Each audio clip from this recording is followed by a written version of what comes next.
ए मेरे वतन के लोगों, जरा आंखों में भर लो पानी, जो शहीद हुए हैं उनकी जरा याद करो कुर्बानी। संस्कृति, सभ्यता, संस्कार, सामाजिक समरसता, आचार विचार से जाना जाता है राष्ट्र।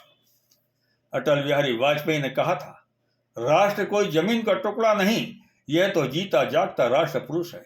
काश समझ लेते सत्ता के वे महत्वाकांक्षी, ना होती मेरे देश की हत्या, ना होती मेरे देश की हत्या। दे दी हमें आजादी, बिना खड्ग बिना ढाल, साबरमती के संत तूने कर दिया कमाल। कैसे मानूं, कैसे मान लूं, यह शांति से मिली आजादी है। मैं कैसे मान लूं कि यह शांति से मिली आजादी है। 14 अगस्त 1947 का वो मनहूस दिन, जब भारत के नक्शे से उसका एक भाग अलग कर दिया गया, जो पाकिस्तान के नाम से जाना जाता है। सही शब्दों में कहूं तो वह खुलेआम देश की हत्या थी, यह जल्दबाजी की आजादी थी, यह तथाकथित अहिंसक आजादी थी। कैसे समझाऊं अपने मन को, जब छलनी हुआ मां भारती का सीना, जब 10 करोड़ से ज्यादा लोग दाएं से बाएं हुए।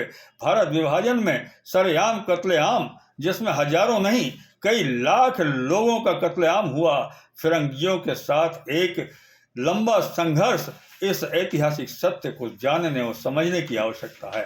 200 वर्षों की गुलामी से हाथ जोड़कर अथवा निवेदन कर अंग्रेजों को भगाना इतना आसान नहीं।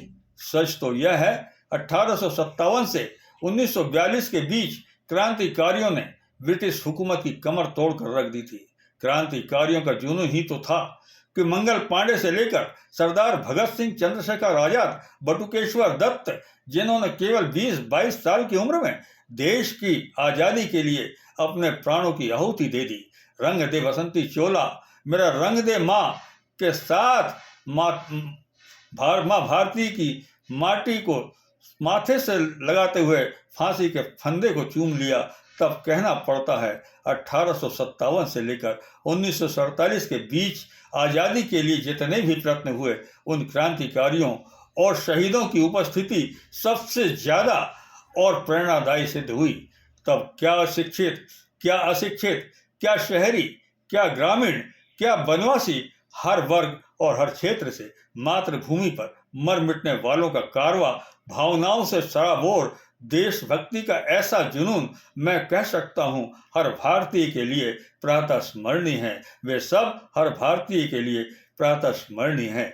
नेताजी सुभाष चंद्र बोस की यह कोरी गर्जना नहीं थी कि तुम मुझे खून दो, मैं तुम्हें आज़ादी दूंगा। इसके लिए उन्होंने आज़ाद हिंद फौज का गठन किया। 21 अक्टूबर 1943 का वह शुभ दिन, जब नेताजी सुभाष चंद्र बोस ने सिंगापुर में आज़ाद भारत की अस्थायी सरकार की घोषणा की, साथ ही नए सिरे से आज़ाद हिंद फौज का गठन करके उसमें जान फूंक दी। सिंगापुर के कैथे सिनेमा हॉल में स्वतंत्र भारत की अस्थायी सरकार की स्थापना की। इस ऐतिहासिक घोषणा को सुनने के लिए लोग इकट्ठे हुए थे।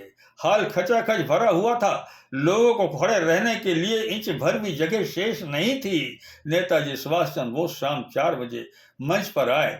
अपनी घोषणा में उन्होंने कहा, स्थायी सरकार का यह भी काम होगा कि वह भारतीयों की इच्छा के अनुसार उनके विश्वास की आज़ाद हिंद की स्थायी सरकार का निर्माण करे।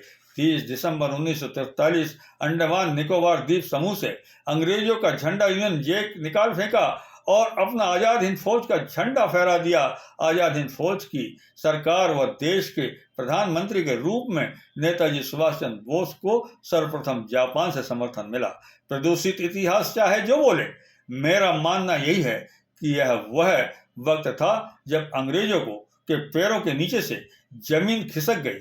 उन्होंने भारत से अपने बोरिया बिस्तर समेट लेने में ही अपनी भलाई समझी। मुझे लगता है 200 साल के जुल्मों से भरा अंग्रेजी शासन कहीं कमजोर सिद्ध ना हो जाए, और इसलिए उन्होंने गांधी, नेहरू जैसे अहिंसक आंदोलन को महत्व दिया, और जाते जाते भी उन्होंने मेरे देश की हत्या कर दी। इस हत्या के खून की छींटों से मेरे देश के वे लोग भी नहीं बच सकते जिन्हें आज हम भारत की विभूति कह रहे हैं। वंदे मातरम। भारत माता की जय।